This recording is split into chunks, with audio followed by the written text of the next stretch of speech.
Officially, good morning. Happy Sunday. Welcome out to Market Watch Group Weekly Market Wrap. Hi, Vladimir. Oh, no, this is the wrong slides. What? Weekly Market Wrap. What is going on here? Sorry. That's my fault. It's Sunday Market Prep. That sounds better. That's about right. Which is good. I love the desert. I am a desert guy now, I've realized. I can't handle humidity very well. Sunday. I love the desert.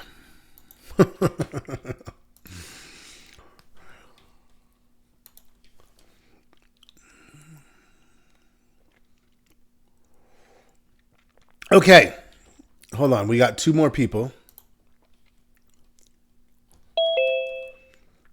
All right, that was just a quick rehearsal, and now officially, good morning, welcome everyone to the Sunday Market Insights meeting. That makes a lot more sense than those other slides. My name is Scott. I'll be your host. What are we going to do today? Have a lot of fun, probably.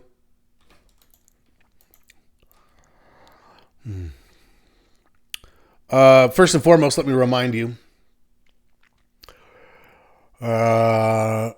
Education and illustrative purposes only. Nothing we do or say should be considered or construed as a recommendation to buy or sell any financial products. We're not brokers. We're not advisors. Yada, yada, yada. Today, market posture, of course. It's getting interesting. I feel like we've stayed in front of the market. I want to stay that way. I don't feel like we have had to react. Tell me if you agree or disagree. If you're like, well, I don't know, we had to react here. Maybe. I mean, I feel like we're a little proactive now. Carrying some bulls. I picked up a little hedge. Well positioned for a 3.25 market is what I see. Tell me if you disagree. What do we need to do better? Great and Brian. Ooh, Brian has a nice place. Love it down there. I found a resort, and they have like tiny cabins that allow you to take dogs.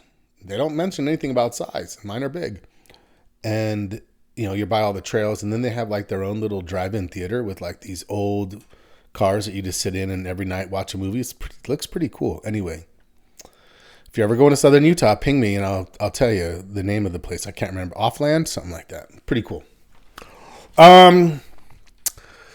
Sectors. What sectors? I mean, right now it's growth. All five, right? The way I see it, all five are at play for our growth sectors. Watch list feels pretty good. I feel like we've done pretty well with it.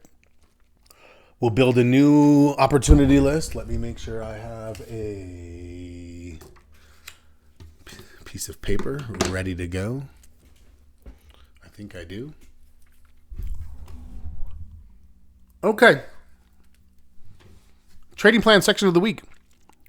We're on to 5. We're on the back half. Routines. That's an easy one. This is a good one though. This is where your structure and your organization really start to come into clarity. So that you're not like, what do I do when? You know exactly. You're like, oh, what time is it? Yep, it's 20 minutes before the market opens. So I do my pre-market routine. And what are you going to do during market hours? What are you going to do after it closes? What are you going to do on the weekends? Okay. Let's get to it. Boom. First and foremost, let's posture this market. Okay. Copy. Insert copy cells. Let's make this June 8th. Wow, June 8th. Amazing. Where does time go?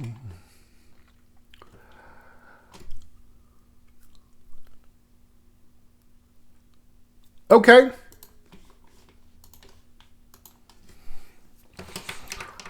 Today's your birthday, John? June 8th?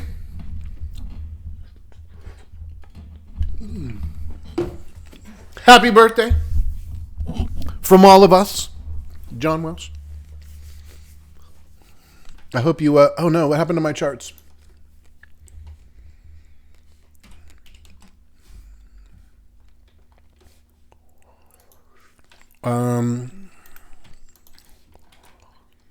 Love it. Happy birthday from all of us. Oh, I'm disconnected. Come on. I just looked at it.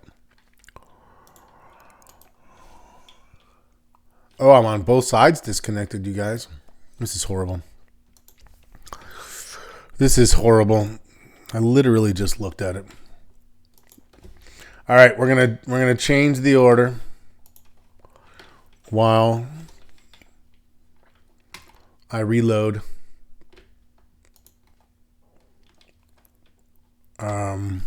I can't even get that second one to close. What is going on?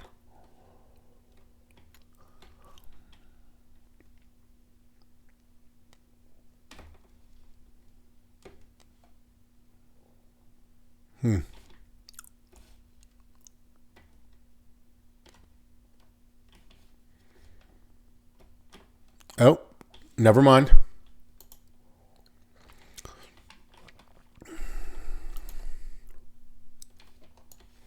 We're starting.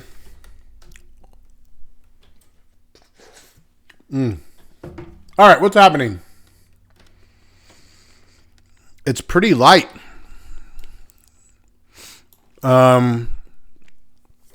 It's pretty light this week. Wholesale inventories. Optimism index.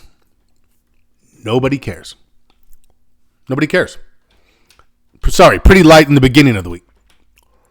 And then we have CPI, right? On Wednesday, which means PPI on Thursday.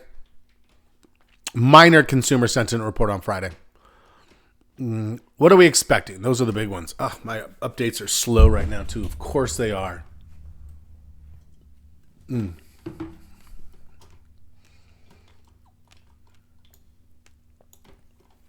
Here's the problem. The expectations are already for inflation to uptick. Month to month, CPI, flat, 0.2 to 0.2. CPI year over year, expected to go from 2.3 to 2.5. Core CPI, 0.2 to 0.3. Core CPI year over year, 2.8 to 2.9. Which essentially eliminates June as a potential month contributing to the Fed being able to lower rates. I think they need 2 in a row. So if we get nothing here, we didn't get good enough on PCE.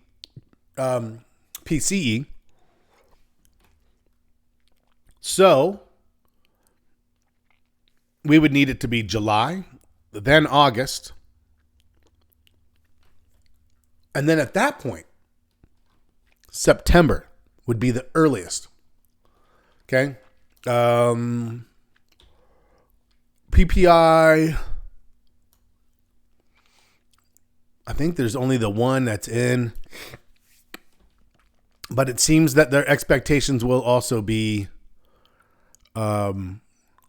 upticks. Jobless claims, 240s. We're okay with that. It's not great, but we're okay with that. Okay, so we said September is the earliest we could possibly look to see it. We haven't been here for a while. And if you're wondering if I'm stalling, I am, but not much longer because I'll just skip to the sector rotation and major market analysis. I'm not worried about it. But we may as well do this because we're here. 97%. Oh, look at that. Look at that. Says nothing will happen in June. Obviously, we all agree. Let's go to July. 83-16. So that's like what? 6-1 against? No, 5-1 against? That sounds about right. And that's, I think, in line with how we have and continue to see it. At this point, I'm a maybe September, but I won't know until we get July numbers. Agree or disagree? Let's see what the market says. I think this is a reasonable expectation right now.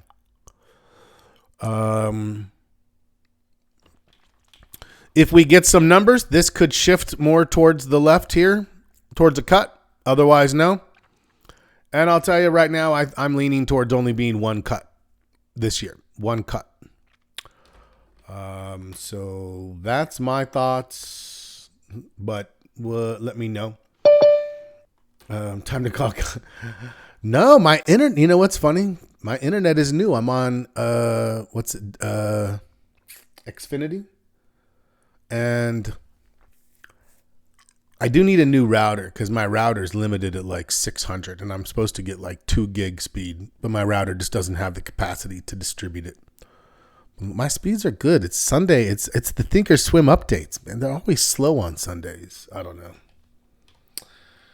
Xfinity is Comcast. Are they the same company? I don't even know. I only use them for internet. Well, it worked. I was like Xfinity and beyond. All right, let's keep going. Let's get back to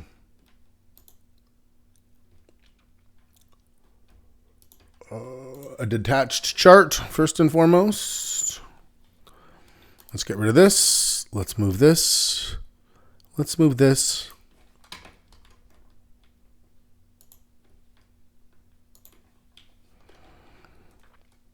Let's move this. Okay. We're ready. Let's go to weekly.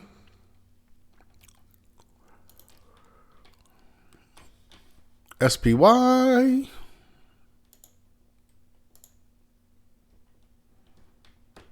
I'm at 0.5. I need one more week. You would have to get up in closer to red.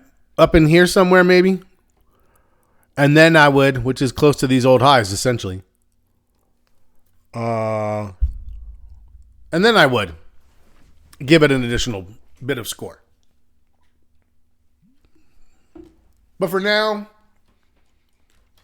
staying the same for me. I don't know. I feel like I could be a little higher on this one. I'm a little reserved. Where are you scoring your long term right now, everybody? And have you raised it recently? It's definitely, yeah, you can see we gave it a quarter and then it's just been sitting. I think we got the quarter and then another. So it's probably like this. At this point, we weren't sure. Quarter here. Quarter here. Yeah, I need a little more before I go to a 7.5. I'm fairly comfortable with that. Steven's at a 0.75, and he's been there for a while. That makes sense to me.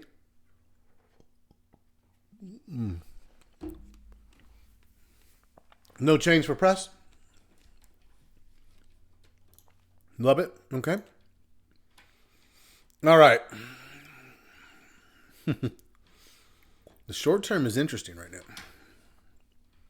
1, 2, 3, 4, 5. So that got scored last time. And then what's happened? Well,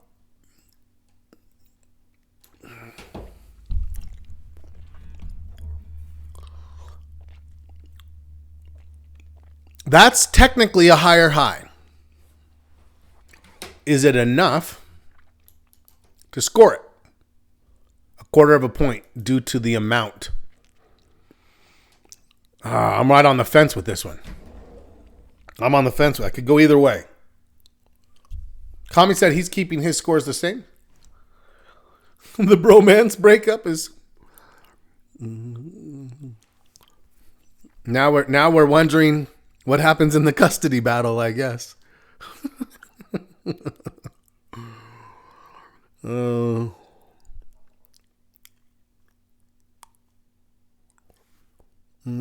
Okay.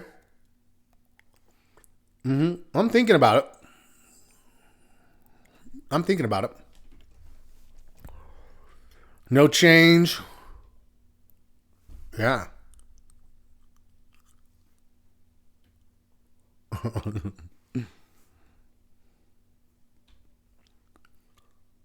You know what? I'm going to leave mine too. It was a doji. It was just like it's like barely right at the end. It got a little bit, the volume, but I'm going to stay unchanged. I thought I might push that one, and it looked like it was maybe going to try. But, we got a couple of days, then it paused, and then one last little bit.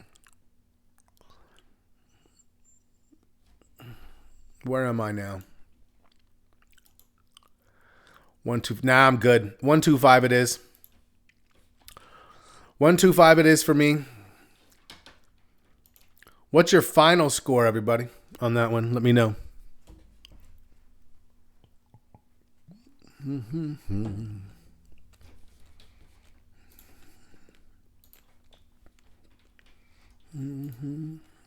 Nope. Let's go here. Let's go here.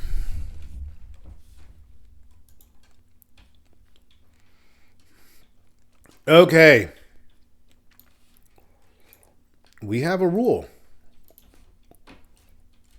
that we tend to take.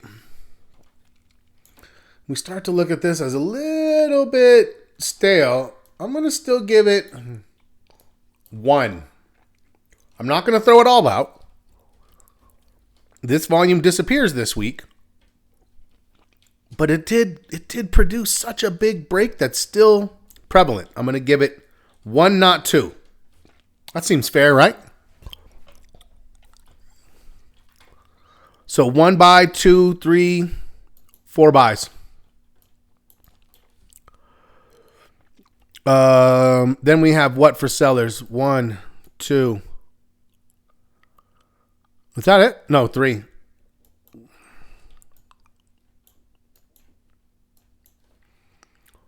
One, 2, 3, 4 ties. 3, 4, 4. Now a tie goes to the buyers. We've been at a 0.5. I don't know. I kind of feel like I'm going to leave it. I'm going to give it still. This is like the buyers have it, which means they get a 0.5. At a tie, the buyers get it at a 0.25. If it's a tie where there is no volume, it's a 0, right? But if there's a tie when there's volume, buyers get the nod. They get the points. Yeah, I'm going to still leave mine at a 0.5. Does the sanity check. Starts here, ends here. Definitely supports a 0.5. All right. I feel like there's good alignment here on that one. Everyone feel pretty comfortable with this?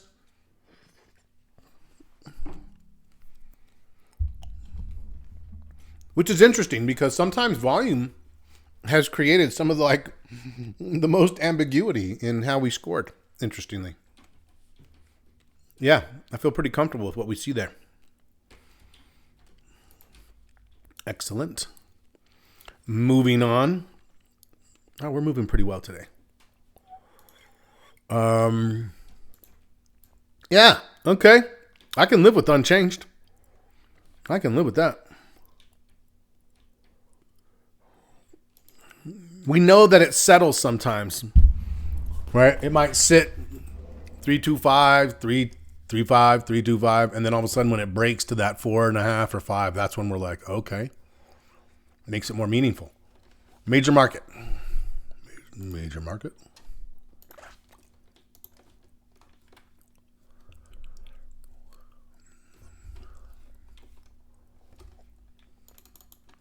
What do we see? NASDAQ on top. Then the S&P. There's the Dow. Here's the little brother running behind. Wait for me, guys. Wait for me. Come on.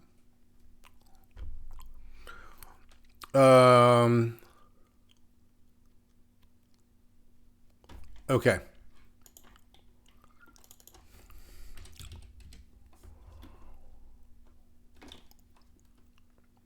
$133, 6 months. We have NASDAQ on top. S&P. Dow. And there's the little Russell behind. We go down to 66. I mean, Russell, that's a little brother name, right?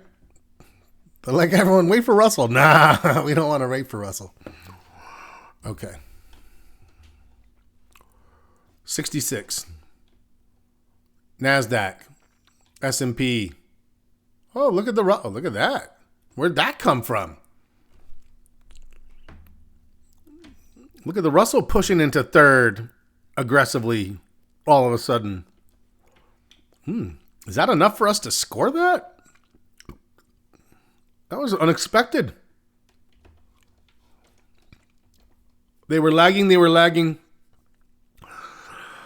I don't know. It's only 1 week. Only 1 week, Steven says. It's not enough to score. I agree with him. We're excited about it, though. It's like, hey, maybe he's hitting a little growth spurt. But we know that small caps are really going to be inhibited as long as inflation is a concern and interest rates are stalled. The second it looks like inflation's back on the move and interest rates will go, we will see small caps move back into that position. That will be what kicks us into our most favored of conditions when we get up into like a 5 or a 6.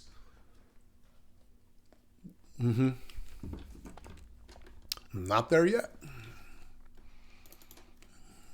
22. Oh, yeah.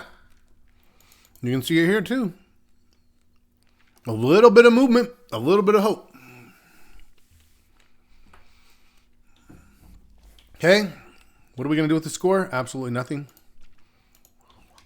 But if the small caps do enough, that's what's going to kick that major market from a 0.5 to a 0.75.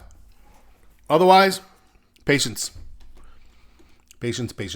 Let's move on. Questions, comments, concerns?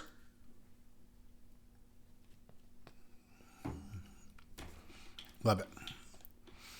We're in good alignment today. That's a group.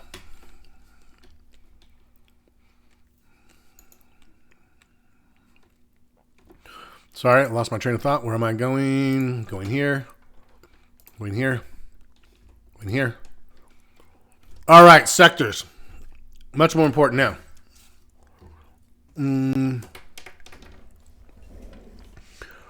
Okay. Who do we got? Communication services. Great. Even Steven. Love him. We have Meta. Doesn't showing up on 66 and 22. Honestly, El Jago, we were thinking, but for me, the 22 is a tiebreaker. When I got to the 66, it wasn't really necessarily a tie. It was simply has it done enough to warrant a score? And when we looked at the 200, lagging. 133, lagging. 66, 1 week, only the first week that it popped up. So it's only 1 week. If we see it for a couple more, then I'll be like, okay, I'll give it that quarter, and then it'll sit for a while. It's got a lot of work to do to get that last quarter of a point. But I'm open to get to that quarter. It's there. It's on deck. Just not enough yet for me. Now, and I don't think it's just to do with this, but with a lot of different things.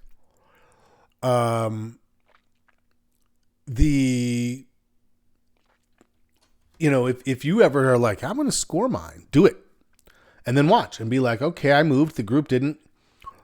Did I get to it early? It's just an easy way to just sort of kind of test observations. So, okay. Who else is in the front here? Financials. We have some financials. Who else? Discretionary. Do we have anything left there? We've been looking at it. I know that. Industrials, thinking about it. That looks pretty growth oriented. Growth. Then you have utilities, and then you have this big V bottom swell of technology smashing its way back up. This looks fairly okay to me. 133. And this is what's interesting is if you looked at major market, it showed NASDAQ week, Russell week, Russell week, and then it's starting to move. Here, we're seeing our growth stocks, our growth sector is pretty good. And then when we get to the scoring, it's like all of a sudden you still see utilities. You still see these other ones. So I don't know. We'll see what that looks like. Here's comm services. There's utilities. There's staples. Right? Such a mixed bag here. Financials, then tech. Discretionary is hanging down a little bit. What was our score? This is such an interesting. We're 0. Yeah. I was like, it's hard to get a read or any consistency as we move through these. You're like, well, now this one's up. Communication services consistently strong. But that's not enough to score it because now you look here and you're like, on the 66, communication services is kind of in the middle. Who's on top? Industrials. Ooh, technology. And utilities. Comm services. Gosh, I thought maybe this might tick up. I don't see enough. Anyone? I think I'm still leave it a 0. I just don't see enough consistency across multiple time frames. And even here, we've got utilities, technology, and industrials.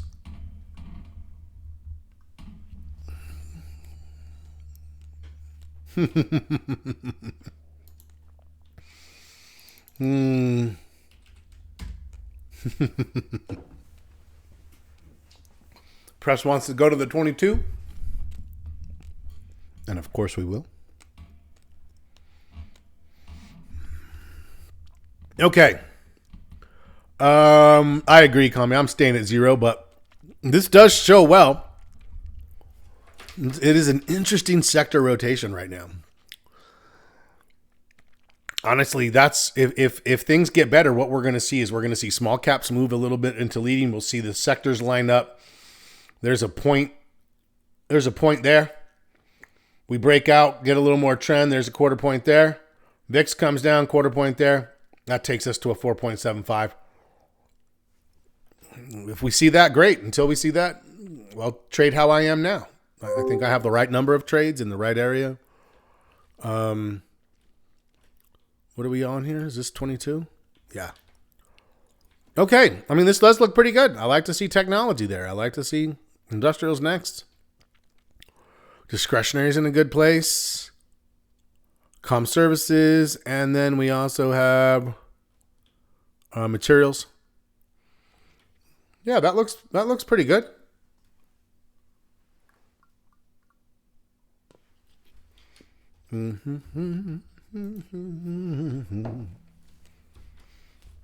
Okay. Back to 6. To the VIX. Okay.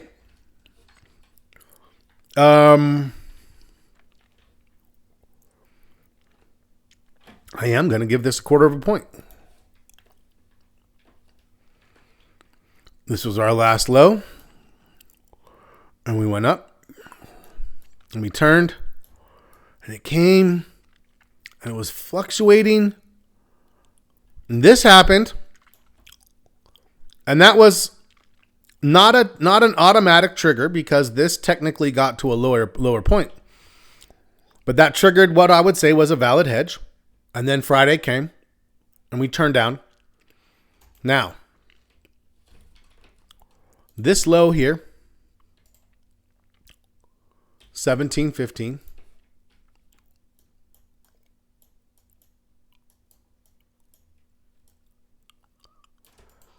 And we got to 16.77. What does that mean? Lower low. What does that mean? Boom. My lone score this week,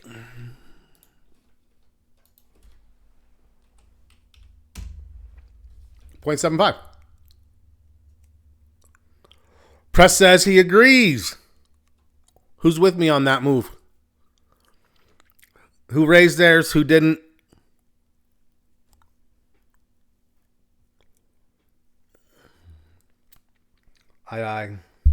Aye, matey. Okay. 3-5. Pretty good. Holding up. Okay. Press says he gave a little bit. Tiebreaker. Got it. Okay, I'm at a 3-5. Where's everybody at? Who thinks they're the most bullish? Who's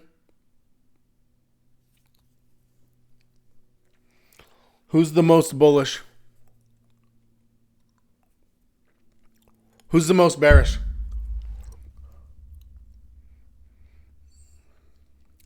Kami was like, I'm not going to move anything, but he's like, all right, I'll give you that one. I'll give you that quarter of a point.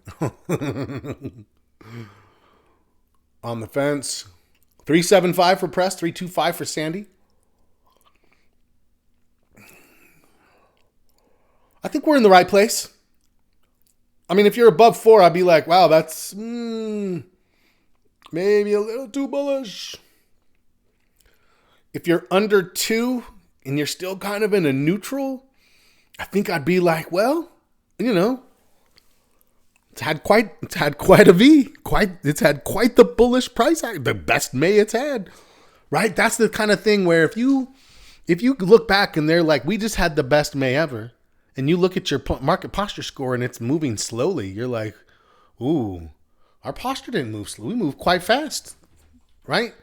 It was the best May ever, and we had already moved in April. By the time it got to May, we had already moved 1.75, and then we got another, right? I felt like we caught that. We knew that. We didn't know it.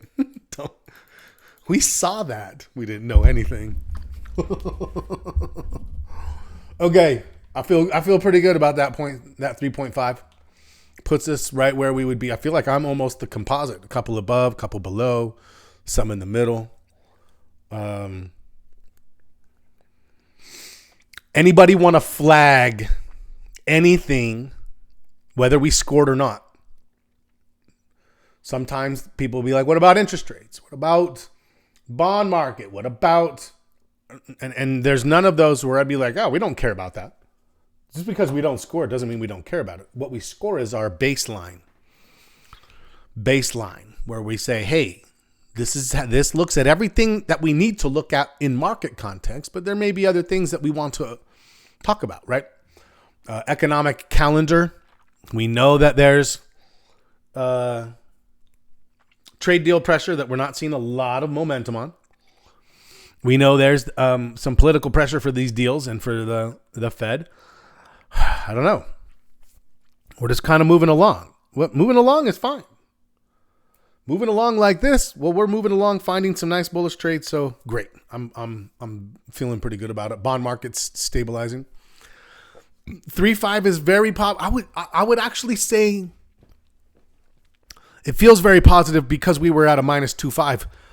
A -2.5 was the lowest score in 2 years since we started as a group in April of 2023. Prior to that, in a correction, the most we dipped was to a -0.5.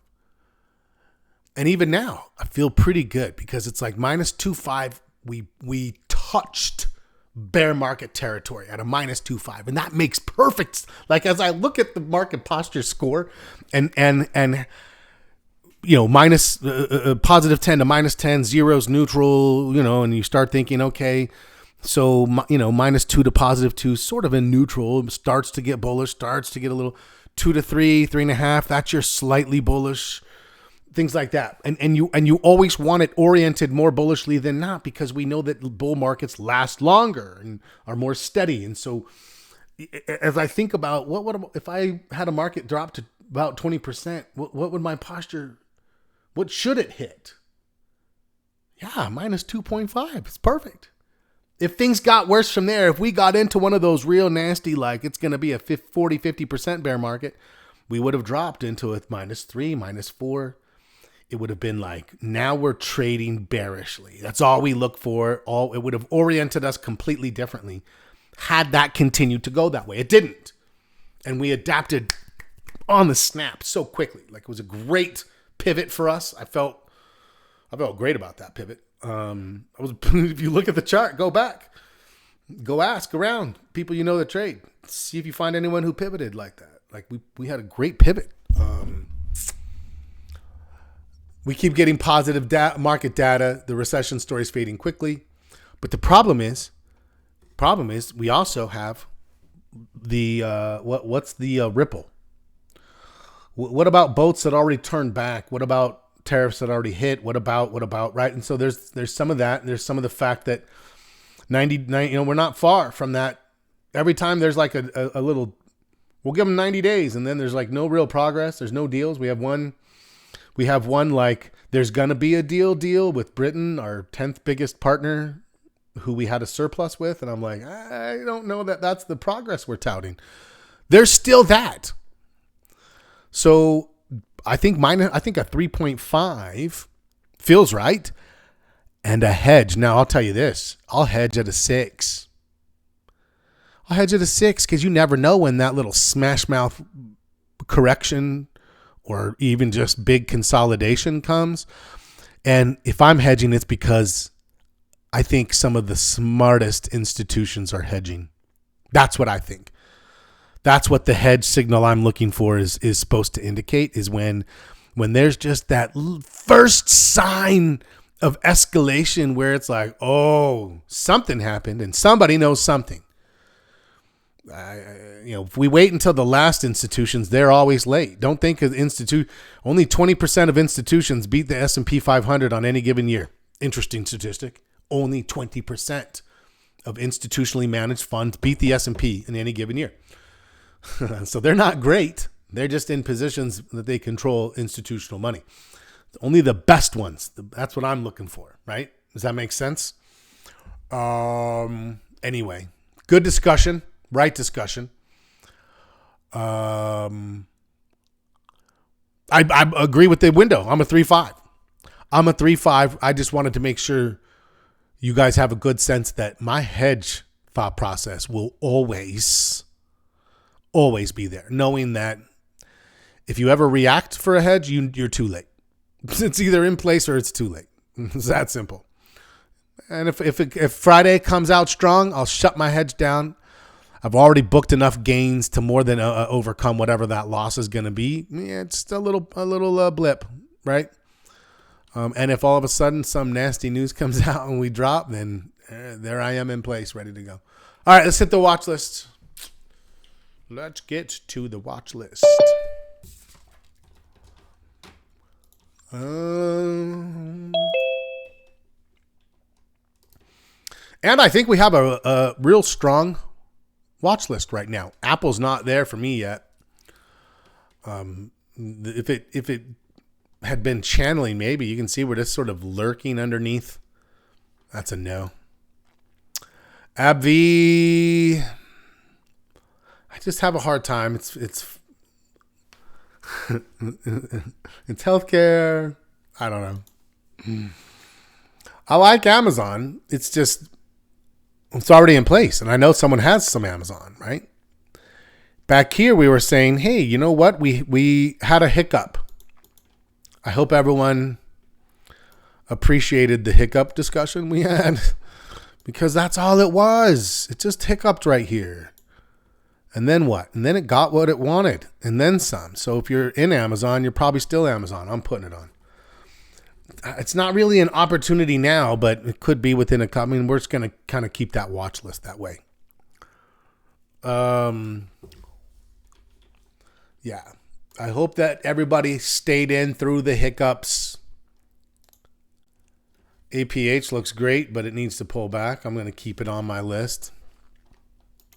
Nice. Good Friday for Amazon. Bank of America is okay. John A. Miguel in there. Love it. CIEN, not on the list anymore. CLS, we're in. What's CLS doing? Looks like a hiccup. Yeah? And it's a hiccup in profit.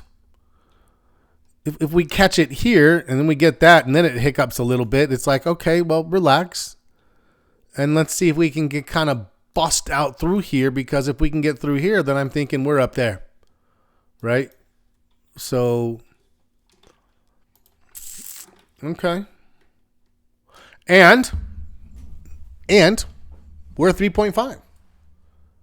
Do we give it, right? So a couple of the discussions we've had as our market posture has improved is what? Is how much do we sell? How much do we keep in our take some, keep some strategies? Well, now, as we were in a -2 and -1, it was take 75, keep 1 to see if it might go a little further. Then we moved into a 0 and a 1 market and we're like, okay, take half, keep half. And then all of a sudden we hit 3s and we're like, I don't want to take half. I'll take 1. I'll take a piece. I lock in some gain. I take some risk overall out of the trade. Much easier to manage the rest. And then I'm going to keep more. Miguel just said 75. Take some, keep some. The scale of which helps get informed by our ongoing and dynamic market posture, right? That's kind of the point. So the ability to stick with a hiccup or to just be like, you know what, I'm going to stay in this thing, even though I might take a loss. The probability is shifting, right? We're all feeling it. We're all saying it like in different ways. We're liking what we're seeing better now, regardless of what else you hear or think or feel. We see things that are like, yeah, this makes me want to take and stay.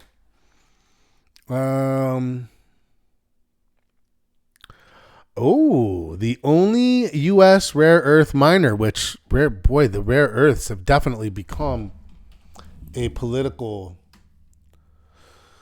component of things. MP Materials. Okay.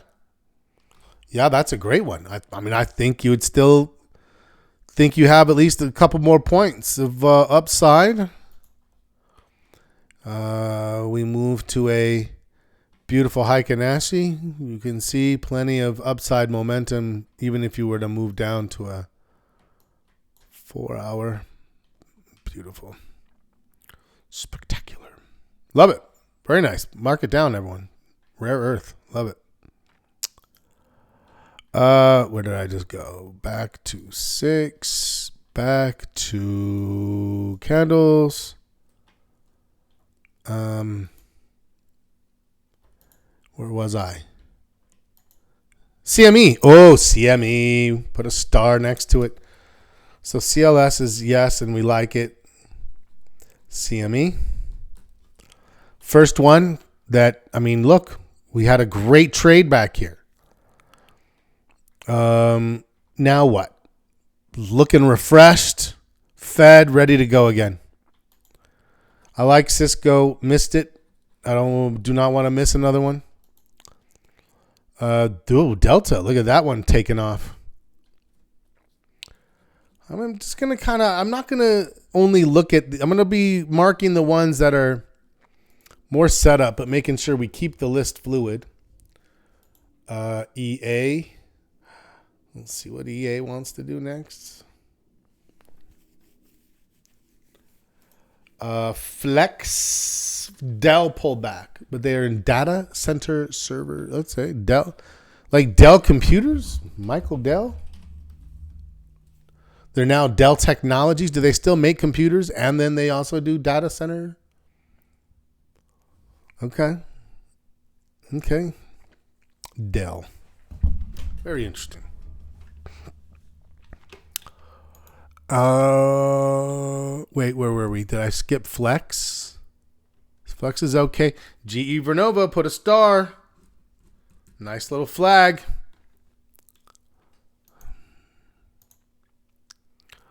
Google. So yeah, this is the lesson of, is it okay to enter on a red candle? And the answer is yes. I'll be honest, I didn't put this one on.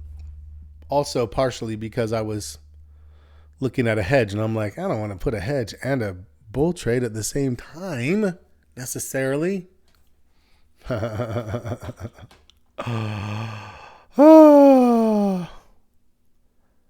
Goldman actually looks reasonable here for a bounce. We're already still in a piece of a financial, or at least you may be. I'll put Goldman on my list. Goldman Sachs. Hilton. Nah, it's kind of sideways. I love Robinhood. Haven't had a chance. Like, I feel like it's like GE Vernova. I'll get mine. I'll get my chance. How mad I like. Give me a flag. I'll give me a trade in the hood. Yeah, baby. IBM. Let's go, Big Blue. Let's go, Big Blue.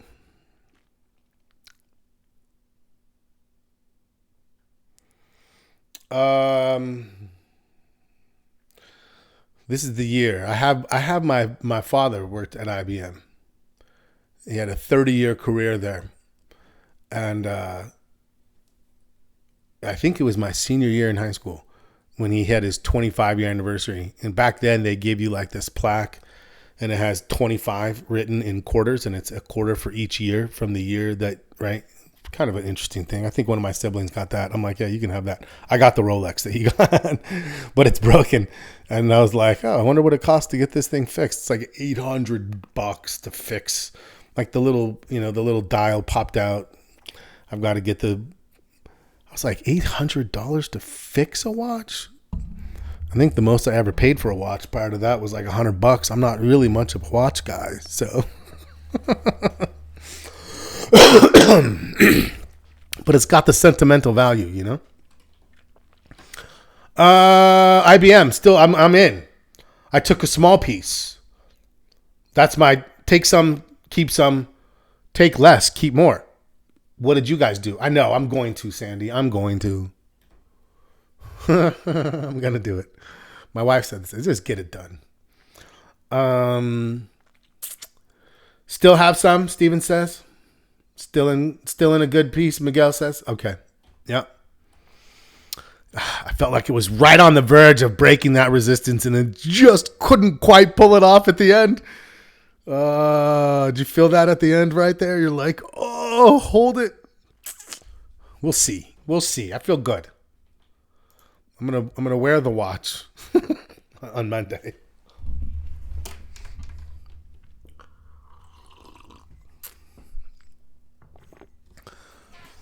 Okay.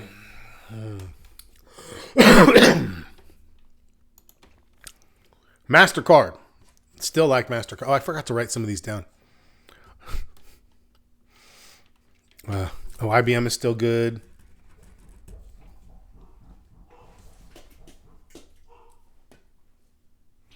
IBM is still good.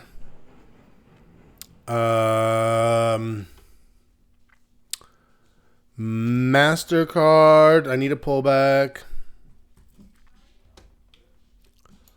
Meta. How much are you still holding? Because you got to be still holding some Meta. I know it. Huh? And what's the next level? I think for me, right in there, 715. I had put 735. I know, but I'm gonna go at 715. I may keep one piece left from there. What's everyone doing with their Meta? Because this one was strong. Holding 715 is the number. I like 715. It feels good, right? It doesn't feel greedy.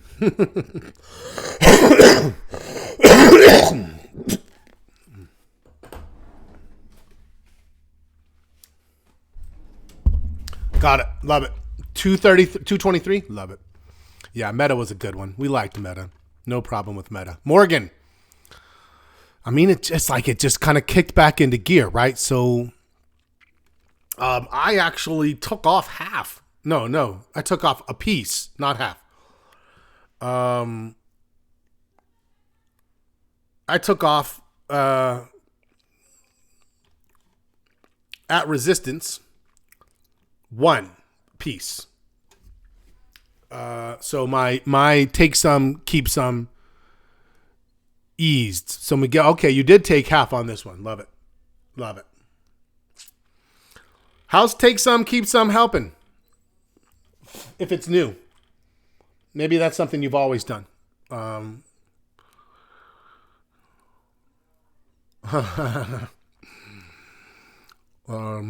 gotta tell you though, like as I watch our comments, and maybe I just am partial, but I read the way that we discuss our trading, and it's unique. No one comes in here. You'd be, God, I mean, maybe you've seen it, right? Everyone wants to go like throw some weird brag about a trade, and everyone else is just like, oh my God, dude. Like, have you noticed? No one does that. In fact, what we talk about here is we talk about owning things. Kami says, yeah, I lost the opportunity because of this. I lost focus because I did this. It's a very unique. I love to read it and see it and hear it. I like to contribute, but it's very, very interesting. No one ever is just like throws out weird, like fishing brag stories. As traders, it's the funniest thing because if you talk to someone and you're like, what do you look for when you're talking to a trader? For me personally, how they talk about their losses, that tells me everything. And if they talk about their losses, someone who comes up and is just like, oh, I did this one time. I'm like, oh my God. Like, yeah, we all did that one time, buddy.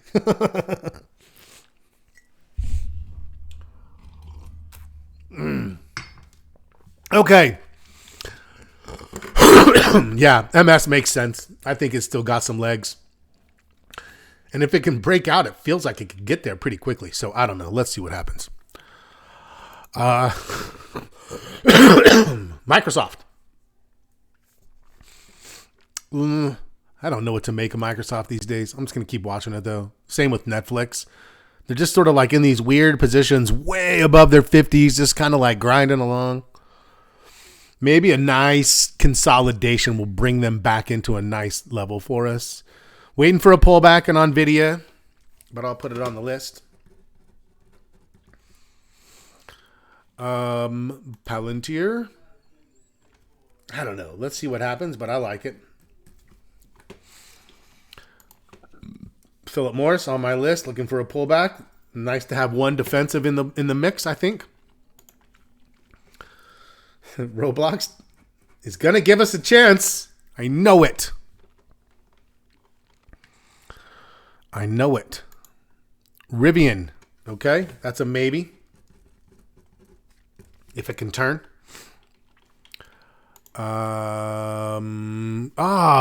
Labs. That was kind of frustrating. I think, there's nothing we can really do. It's like a 10% hammer candle. Right, press? Like it's like we were just waiting. Great investments, not great for trades. Kami says, I agree. It can be. Not now. Certainly not now. And Rocket Labs, yeah, look, we were ready, we were poised, and then when it pops like that, I have no interest in trading into that kind of entry volatility. Now after the fact, it's like, oh, wouldn't it have been great? Sure. But that was a rough ride that day right there.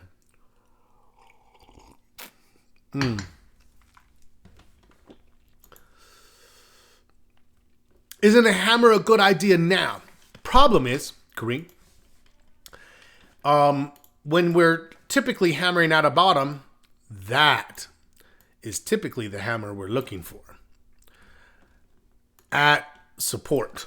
And then we're hoping to catch like this guy that then turns up, and then we're like, we're in here, our stop is here, our target's here, and we have 2 to 1. The problem now with this hammer is I can't put a stop anywhere even near this because just yesterday it hit all of it. So if I enter here and I have to put a stop here, that's why I don't like great chunks of volatility on entries, because I can't be like, well, I'm going to enter and put my stop here, and then I've controlled my risk. Okay, yes, you've controlled your risk, and you put a stop in place that's just going to, boom, you're gone. I can't put a stop there. I can't exit there. So that long shadow that creates that hammer creates friction for me to enter the trade due to my inability to control risk with a stop anywhere near there. And so what that does then is, just because I have bigger risk doesn't mean I'm like, well, now I'm going to put my target up here. Now I get 2.5 to 1. My target is still where it was. And now it's like, well, wait a second. That's 1.5 to 1. There's no trade there. So is a hammer good? Like, would I look at this and say, I think this is going to go up? Yes, I absolutely do. But just because I think something's going to go up doesn't necessarily mean I have a trade. I have to be able to get my reward to risk. And phenomenal question. I agree with Press. Phenomenal question.